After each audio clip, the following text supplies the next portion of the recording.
বিসমিল্লাহির রহমানির রহিম। আল্লাহুম্মা সাল্লি আলা মুহাম্মদ। আসসালামু আলাইকুম। হিসাব বিজ্ঞান ও গণিত টিচিং হোমের পক্ষ থেকে আমি মোহাম্মদ নুরুজ্জামান গাজী সবাইকে জানাই আন্তরিক শুভেচ্ছা ও অভিনন্দন। প্রিয় শিক্ষার্থী বন্ধুরা, তোমরা সবাই কেমন আছো? নিশ্চয়ই ভালো আছো, সুস্থ আছো। বন্ধুরা, আজকে আমি একাদশ দ্বাদশ হিসাব বিজ্ঞান প্রথম পত্র অধ্যায় 9 আর্থিক বিবরণী নিয়ে তোমাদের সাথে আলোচনা করব।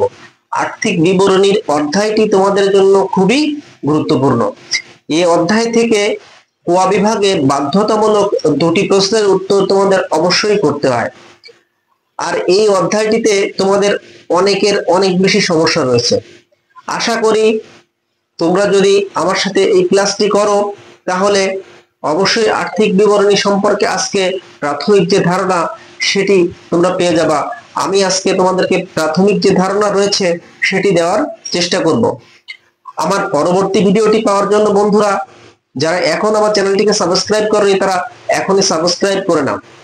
বন্ধুরা, আজকের আলোচনার বিষয় আর্থিক বিবরণী পর্ব 1। দেখো বন্ধুরা, আর্থিক বিবরণীটা কি তোমাদের সাথে একটু আলোচনা করি। আর্থিক বিবরণী হচ্ছে, দেখো, হিসাব বিজ্ঞানের অন্যতম উদ্দেশ্য হচ্ছে হিসাবকালের শেষে ব্যবসার আর্থিক ফলাফল এবং হিসাবকালের শেষ দিনে ব্যবসার আর্থিক অবস্থা নিরূপণ করা। আর্থিক বিবরণীটা কি? যে হিসাবকালের শেষে ব্যবসার আর্থিক ফলাফল এবং হিসাবকালের শেষ দিনে আর্থিক অবস্থা নিরূপণ করা। সেটা কেমন? তোমার ব্যবসার লাভ হয়েছে না ক্ষতি হয়েছে, তোমার মালিকানা সত্ত্ব কত, তোমার সম্পদ কত, তোমার দায় কত, এই বিষয়গুলো অবশ্যই একটা নির্দিষ্ট সময় শেষে সব ব্যবসায় প্রতিষ্ঠানের মালিকই জানতে চায় এবং ব্যবসায় স্বচ্ছতা আনতে চায়। এবং ব্যবসায় যদি তুমি স্বচ্ছতা নিয়ে আসতে চাও তাহলে কি আর্থিক বিবরণী প্রস্তুতের বিকল্প কোনো কিছু নাই।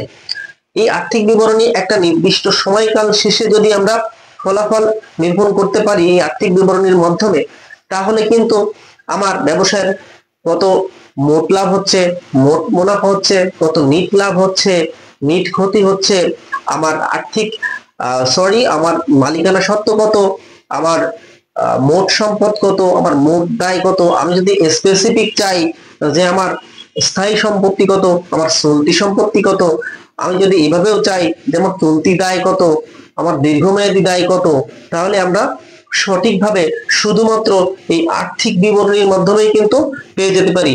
এই আর্থিক বিবরণীর মাধ্যমে আমার যে প্রতিষ্ঠানের হিসাব সেটি সঠিকভাবে নিরূপণ করা সম্ভব। সঠিকভাবে নিরূপণ করলে তোমার প্রতিষ্ঠানের কোনো অর্থ তছরূপ হওয়ার কোনো সম্ভাবনা থাকে না, জবাবদিহিতা থাকে। হিসাব বিজ্ঞানে কিন্তু জবাবদিহিতা অত্যন্ত গুরুত্বপূর্ণ।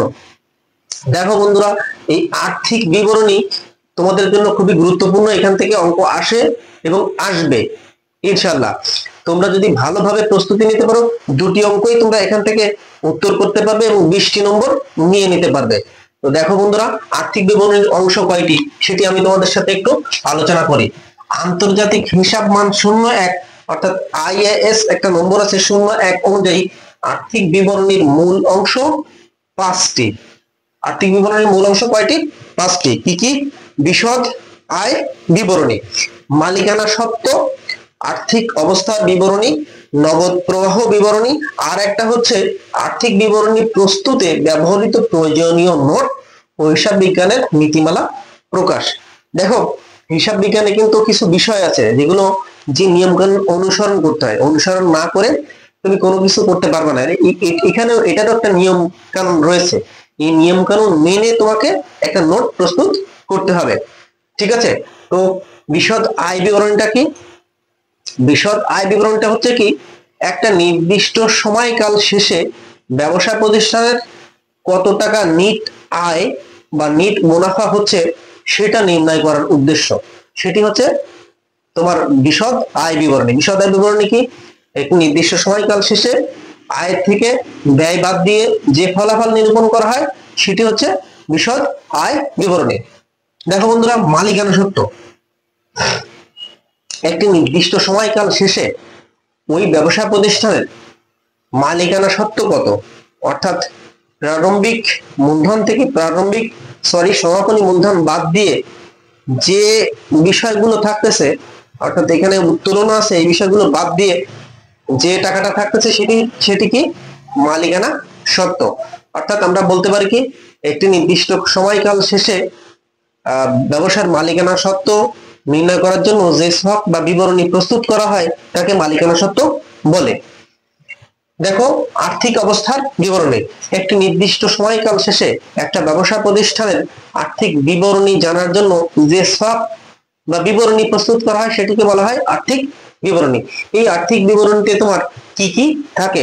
আর্থিক বিবরণী থাকে সম্পদ আর দায়, অর্থাৎ তোমার চলতি সম্পদ কত, স্থায়ী সম্পদ কত, মৌলিক সম্পদ কত, এসবগুলো একটা ছকের মধ্যে লিপিবদ্ধ করে নির্ণয় করা হয়। আবার অন্য সাইডে কি হচ্ছে তোমার, যে এখানে আর্থিক বিবরণীর মধ্যে কি আসে, দায়ের পরিমাণও কিন্তু আছে, মালিকানা সত্ত্বের পরিমাণও আছে। অর্থাৎ তোমার চলতি দায় কত, দীর্ঘমেয়াদী দায় কত এবং মালিকানা সত্ত্ব কত, সেটি এই আর্থিক বিবরণীর মাধ্যমেই নির্ণয় করা হয়। এরপরে কি বলছে, নগদ প্রবাহ। একটি নির্দিষ্ট সময়কাল শেষে নগদ নগদ আন্তঃপ্রবাহ এবং বহিঃপ্রবাহের যে বিবরণী ছক প্রস্তুত করা হয় সেটিকে বলা হয় নগদ প্রবাহ বিবরণী। অর্থাৎ একটি নির্দিষ্ট সময় শেষে তুমি জানতে পারবা তোমার নগদ কত টাকা আসছে এবং কত টাকা চলে গিয়েছে। সেই বিবরণী প্রস্তুতের জন্য যে বিবরণীটা, যে ছকটা প্রস্তুত করা হয় সেটি হচ্ছে নগদ প্রবাহ বিবরণী। নগদ প্রবাহ বিবরণী অঙ্ক তোমাদের আরেকটি অধ্যায়ে রয়েছে। এরপরে কি আছে দেখো, আর্থিক বিবরণী প্রস্তুতে ব্যবহৃত প্রয়োজনীয় নোট, হিসাব বিজ্ঞানের নীতিমালা প্রকাশ। দেখো বন্ধুরা, আমি তোমাদেরকে একটু আগেও বলেছি যে হিসাব বিজ্ঞানের কিছু নিয়ম কানুন রীতি রয়েছে, সেই রীতি অনুযায়ী তোমাকে করতে হবে। অর্থাৎ তোমার একটা নির্দিষ্ট সময়কাল শেষে এই হিসাব বিজ্ঞানের নিয়ম নীতি ও নোট অনুসরণ করে এই হিসাবটা প্রস্তুত করতে হবে।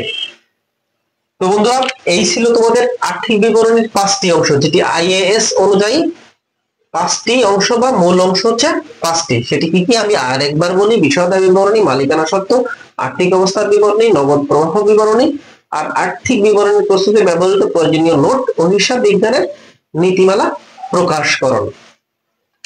দেখো, আমরা তো সাধারণত এক মালিকানা ব্যবসায় প্রতিষ্ঠানের আর্থিক বিবরণী করে থাকি এখানে। তো এক মালিকানা আর্থিক ব্যবসায়ের এই এক মালিকানা ব্যবসার আর্থিক বিবরণী দুটো স্টেপে করা যায়। একটা সিঙ্গেল স্টেপ ইনকাম স্টেটমেন্ট, আর একটা কি মাল্টি স্টেপ ইনকাম স্টেটমেন্ট। অর্থাৎ এক ধাপ আয় বিবরণী আর একটাকে আমরা বলি বহু ধাপ আয় বিবরণী।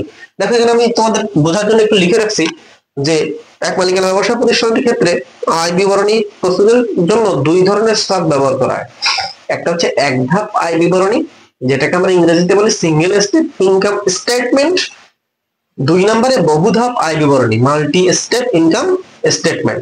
দেখো, আমি এক ধাপটা একটু তোমাদেরকে জানানোর জন্য আজকে একটু লিখে রাখছি। এক ধাপ যদি কখনো উল্লেখ করে বলতে তো পারি, তাই না? তো এক ধাপ যদি বলে, তোমার ছকটা হবে এরকম যে বিবরণ টাকা টাকা। এইটা কিন্তু কোনো বিষয় না, ছক তোমার একই রকম। বিষয়টা হচ্ছে এরকম যে এক ধাপ আয় বিবরণটা এরকম যে মোট আয় থেকে মোট ব্যয় বাদ দেওয়া, সেটাকে বলা হয় এক ধাপ আয় বিবরণী। কি বলা হয়? এক ধাপ আয় বিবরণী। অর্থাৎ মোট আয় থেকে তুমি যদি মোট ব্যয় বাদ দাও সেটিকেই আমরা বলি, সেটিকেই ধরে নেই আমরা এক ধাপ আয় বিবরণী। দেখো বন্ধুরা, এরপরে আমি তোমাদের সাথে একটু আর্থিক বিবরণীর বিষয়গুলো নিয়ে আলোচনা করব, সংক্ষিপ্ত আলোচনা। এর পরের যে ক্লাসটি রয়েছে সেই ক্লাসটিতে আমরা নির্ণয় করে দিব যে বিশদ আয় বিবরণীতে কি কি আসে। আজকে শুধু জিস্ট নিয়ে তোমাদের সাথে আলোচনা করব যে বিশদ আয় বিবরণীর বিষয়গুলোতে কি কি আসবে, আমরা কি কি পাবো, কি কি নির্ণয় করব, সেই বিষয়গুলো আজকে তোমাদের সাথে আমি আলোচনা করব। তোমরা অবশ্যই যারা বিষয়গুলো একেবারে নতুন তাদের জন্য বলছি, তোমরা একটু নোট করে নাও, তাহলে এই বিষয়গুলো তোমার যদি মাথার মধ্যে একবার নিয়ে নিতে পারো, তুমি এখান থেকে 20টি নম্বর অ্যাচিভ করতে পারবা। দেখো, আমি লিখেছি এখানে বিশদ আয় বিবরণী। বিশদ আয় বিবরণীতে আমার কি কি আসে খেয়াল করো। প্রথমে আমরা লিখি কি, এরকম একটা ছক তৈরি করি, তাই না? ছক তৈরি করি, প্রথমে লিখি নিট বিক্রয়। এখন নিট বিক্রয় আমি এখানে লিখে রাখছি, বিক্রয়ের সাথে আরো সংশ্লিষ্ট অনেক কিছু আছে, থাকতে পারে, বিক্রয় ফেরত থাকতে পারে, তাই না? তারপরে বাকিতে বিক্রয় থাকতে পারে, সবগুলো থাকতে পারে। তো এইসব বিষয়গুলো আমি আজকে আলোচনা করছি না, আজকে করছি এখানে কি কি আসে বিশদ আয় বিবরণীতে, জাস্ট কি কি আসে, কি কি বিষয়গুলো কিন্তু গুরুত্বপূর্ণ। তো প্রথমে আমরা নিট বিক্রয় লিখি, এই বিক্রয় থেকে বিক্রিত পণ্যের ব্যয় বাদ দিই। বিক্রিত পণ্যের ব্যয় সম্পর্কে তোমাদের হালকা ধারণা থাকলেও আমার মনে হয় আছে, আমরা প্রথম দ্বিতীয় অধ্যায়ে করেছি, আবার নবম দশম শ্রেণীতেও করে এসেছি। যাই হোক, দেখো নিট বিক্রয় থেকে বাদ বিক্রিত পণ্যের ব্যয় আমরা লিখবো। তো নিট বিক্রয় থেকে বিক্রিত পণ্যের ব্যয় বাদ দিলে কি হয় বন্ধুরা, মোট মুনাফা আমরা পাই, তাই না? দেখো আমি লিখে রাখছি মোট মুনাফা। আচ্ছা, এখানে তো ক্ষতিও হইতে পারে, পারে না? বিক্রিত পণ্যের ব্যয় তো কখনো বেশিও হয়ে যেতে পারে। যদি বেশি হয় তাহলে তোমার এখানে কি হবে, এটা হবে হচ্ছে ক্ষতি। ওকে, এরপরে তুমি কি পাইলা, মোট মুনাফা বা ক্ষতি যাই হোক, যেটাই হোক, সেখান থেকে যদি তুমি পরিচালন ব্যয়টা বাদ দাও, পরিচালন যদি ব্যয় বাদ দাও, তাহলে তোমার কি আসতেছে, পরিচালন ব্যয় বাদ দিলে কি আসতেছে, পরিচালন মুনাফা বা ক্ষতি। অর্থাৎ পরিচালন ব্যয়টা যদি তুমি বাদ দাও, এখানে তোমার পরিচালন মুনাফাও হতে পারে বা ক্ষতিও হতে পারে। এরপরে কি আছে, আমি যদি পরিচালন মুনাফার ক্ষতি বের করতে পারি, এরপরের বিষয়গুলো হচ্ছে অন্যান্য কিছু আয় আছে ব্যবসা প্রতিষ্ঠানে, যেগুলো আমরা তোমাদেরকে নেক্সট ক্লাসে জানিয়ে দিব, যে প্রতিটি বিষয় ধরে ধরে ধরে ধরে জানিয়ে দিব। আজকে বিষয়গুলো জানো যে পরিচালন মুনাফা থেকে অন্যান্য, পরিচালন মুনাফার সাথে অন্যান্য আয় যোগ করতে হয়। তো যোগ করলাম, এরপরে অন্যান্য যে ব্যয় রয়েছে সেই ব্যয়টিকে তোমার বাদ দিতে হয়। বাদ দিলে আমরা কি পাই সব শেষে, নিট মুনাফা বা ক্ষতি। তাহলে আমরা কি বলতে পারি বলতো বন্ধুরা, বিশদ আয় বিবরণীতে আমি প্রথমে লিখবো নিট বিক্রয়। নিট বিক্রয়, তোমরা অনেকেই বুঝতে পারো না আসলে কোথা থেকে শুরু করব, কোথা থেকে শুরু করব। প্রথমে তোমার অঙ্কটিতে যদি নিট বিক্রয় সংশ্লিষ্ট কিছু থাকে, তো ধরে নিচ্ছি আমরা বিক্রয় সংশ্লিষ্ট অনেক কিছু ছিল, সেখান থেকে যোগ বিয়োগ করে নিট বিক্রয় বের করলাম। নিট বিক্রয় থেকে বিক্রিত পণ্যের ব্যয় বাদ দিলাম, আমরা মোট মুনাফা পেয়ে গেলাম। মোট মুনাফা থেকে আমরা কি করলাম বন্ধুরা, পরিচালন ব্যয়টা বাদ দিলাম। পরিচালন ব্যয় বাদ দিলে আমার এখানে কি আসতেছে, পরিচালন মুনাফা বা ক্ষতি দুটোই হতে পারে, কিন্তু সবসময় তোমার ব্যবসা প্রতিষ্ঠানের লাভ হবে এরকম কোনো কথা আছে নাকি? নাই, ক্ষতিও হতে পারে। সেক্ষেত্রে আমরা এখানে লিখবো পরিচালন মুনাফা বা ক্ষতি, যেটা আসে আমরা সেটাই লিখবো। এরপরে দেখো বন্ধুরা, এই পরিচালন মুনাফা বা ক্ষতির সাথে আমরা অন্যান্য আয়টি যোগ করব। অন্যান্য আয় যোগ করার পরে এর থেকে অন্যান্য ব্যয়গুলো বাদ দেব। সবশেষে আমরা কি পাবো বন্ধুরা, নিট মুনাফা বা নিট ক্ষতি। সবশেষে আমরা কি পাবো, নিট মুনাফা বা নিট ক্ষতি। এই ছিল হচ্ছে তোমার বিশদ আয় বিবরণীর অংশতে কি কি আসবে সংক্ষিপ্ত আমি তোমাদের সাথে আজকে আলোচনা করছি। এই পরবর্তী ক্লাসে আমরা নিট বিক্রয়ের মধ্যে কি কি আসে, বিক্রিত পণ্যের ব্যয়ের মধ্যে কি কি আসে, পরিচালন ব্যয়ের মধ্যে কি কি আসে, অন্যান্য আয়গুলো কি, অন্যান্য ব্যয়গুলো কি, এই সবকটি বিষয় নিয়ে ধীরে ধীরে তোমাদের সাথে আলোচনা করব। এরপরে দেখো বন্ধুরা, মালিকানা সত্ত্ব। মালিকানা সত্ত্ব, মালিকানা সত্ত্বের মধ্যে দেখো কি কি আসে। তোমার রেয়া মিলে নিশ্চয়ই একটি প্রারম্ভিক মূলধন দেওয়া থাকে, তো তুমি লিখবা যে মূলধন। এরপরে যদি মালিক কোনো কিছু নিয়ে আসে, অতিরিক্ত মূলধন যদি তোমার রেয়া মিলে উল্লেখ করা থাকে ভালো কথা, তুমি সেখান থেকে লিখে নাও। বা যদি সমন্বয় থাকে, কোনো কিছু নিয়ে আসে মালিক নিজে, তাহলে সেটাকে আমরা অতিরিক্ত মূলধন বলি। তো মূলধনের সাথে আমরা অতিরিক্ত মূলধন যোগ করে মোট মূলধন নির্ণয় করি। এরপরে কি দেখো, এই মূলধন নির্ণয় করার পরে এর সাথে আমরা নিট মুনাফা বা লাভ, নিট লাভ আমরা যোগ করি। অর্থাৎ তুমি বিশদ আয় বিবরণীতে যে নিট মুনাফা বা ক্ষতি পেয়েছিলে, যদি লাভ হয় তো মূলধনের সাথে আমরা যোগ করব, যদি নিট ক্ষতি হয় তাহলে আমরা বিয়োগ করব। এই বিয়োগ করার পরে তোমার ব্যবসা প্রতিষ্ঠানে মালিক কিছু জিনিস উত্তোলন অনেক সময় করে নিয়ে যায়, নগদ অর্থ উত্তোলন করতে পারে, পণ্য উত্তোলন করতে পারে। যে বিষয়টি হোক তুমি সেটি বাদ দিবা। বাদ দিলে তোমার এই মালিকানা সত্ত্ব বিবরণীটা পেয়ে যাবে, অর্থাৎ সমাপনী মূলধন জিনিসটা তুমি সহজেই নির্ণয় করতে পারবা। তো বন্ধুরা, এরপরে আছে আর্থিক বিবরণী। দেখো আর্থিক বিবরণীতে কি কি আসে। আর্থিক বিবরণীতে এরকম বিষয়গুলো আসে, আমি তোমাদেরকে একটু জানিয়ে দিই বিষয়গুলো। আর্থিক বিবরণীতে দেখো, অর্থাৎ আর্থিক বিবরণী আমরা যদি বলি, আর্থিক বিবরণী সবটা এরকম হবে, সব অ্যাজ ইউজুয়াল। তোমরা এসএসসি তে যেমন শিখে আসছো, এখানেও ঠিক তেমন।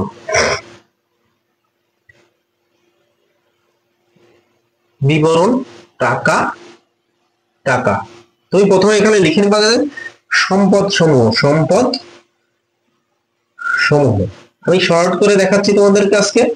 এই সম্পদ সমূহের মধ্যে কি তোমার চলতি সম্পদ থাকতে পারে, চলতি সম্পদ।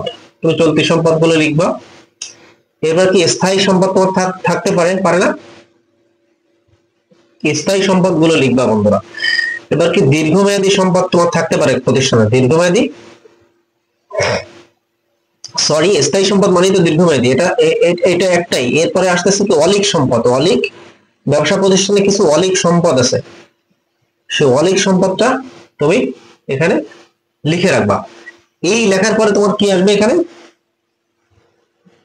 মোট সম্পত্তি। দেখো আমরা এভাবে লিখবো যে প্রথমে লিখবো কি সম্পদ সমূহ, সম্পদ সমূহের আন্ডারে বেশ কিছু বিষয় আছে, সেটি কি চলতি সম্পদ আছে, স্থায়ী সম্পদ আছে, অলিক সম্পদ আছে। যে বিষয়গুলি আছে সেই বিষয়গুলি তোমরা সুন্দর করে বিবরণ অনুযায়ী লিখে রাখবা যে চলতি সম্পদের মধ্যে কি কি আসতেছে, স্থায়ী সম্পদের মধ্যে কি কি আসতেছে, অলিক সম্পদের মধ্যে কি কি আসতেছে। এসব বিষয়গুলো আমরা নেক্সট ক্লাসে আলোচনা করবো ইনশাআল্লাহ। এবার দেখো আমরা লিখতে পারি মূলধন ও মালিকানা সত্ত্ব নির্ণয়, মালিকানা সত্ত্ব। এটার মধ্যে তুমি কি লিখবা, আরো একটু সুন্দর করে লেখো, দায় ও মালিকানা সত্ত্ব, দায় ও মালিকানা সত্ত্ব।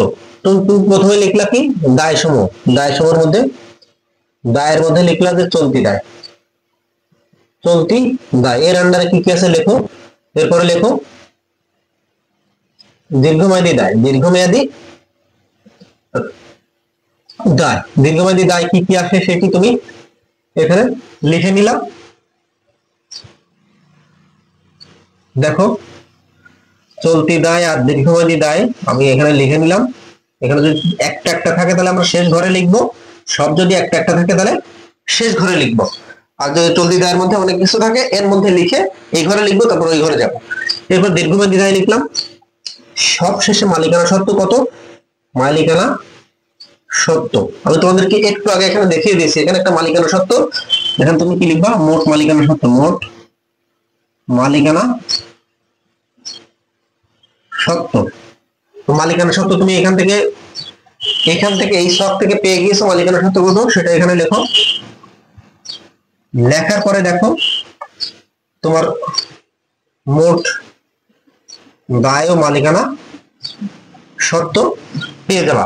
দেখো বন্ধুরা, আর্থিক বিবরণীতে তোমার ব্যবসায় প্রতিষ্ঠানের হিসাবকাল শেষে মোট সম্পদ সমান সমান মোট দায় মিলে যাবে কিন্তু। অর্থাৎ এই মোট সম্পদ তোমার এখানে যা আছে মোট দায় আর মালিকানা সত্ত্ব তাই আছে, যদি মিলে যায় তাহলে কিন্তু তোমার ব্যবসা প্রতিষ্ঠানের আর্থিক বিবরণীটা সঠিক আছে। আর যদি মিলে না যায় তাহলে কিন্তু এই চূড়ান্ত হিসাব, এই আর্থিক বিবরণী সঠিক নয়। অর্থাৎ কোনো গন্ডগোল রয়েছে, কোনো প্রস্তুত রয়েছে, সেটি তোমাদের ধরে নিতে হবে। তো বন্ধুরা, আজকের আমার আলোচনার বিষয় ছিল আর্থিক বিবরণী কি, আর্থিক বিবরণীর অংশ কয়টি, আর্থিক বিবরণীতে কি কি আসে। অর্থাৎ তিনটা ধাপে আমরা ভাগ করেছি, সেটা হচ্ছে বিষয় দায় বিবরণী, মালিকানা সত্ত্ব বিবরণী আর আর্থিক অবস্থার বিবরণী। অর্থাৎ আর্থিক বিবরণী যেটা সবশেষ ধাপ। এই তিনটি বিষয়ে আমরা সংক্ষিপ্ত আজকে আলোচনা করলাম। আশা করি তোমরা বুঝতে পেরেছো। যারা বুঝতে পারোনি অবশ্যই কমেন্ট বক্সে কমেন্ট করে যাও। আর যদি আমার এই ক্লাসটি ভালো লেগে থাকে তাহলে তোমরা অবশ্যই লাইক শেয়ার করে আমাকে অনুপ্রাণিত করো। সবাই ভালো থাকো, সুস্থ থাকো, সঠিক প্রস্তুতি দাও। আল্লাহ হাফেজ।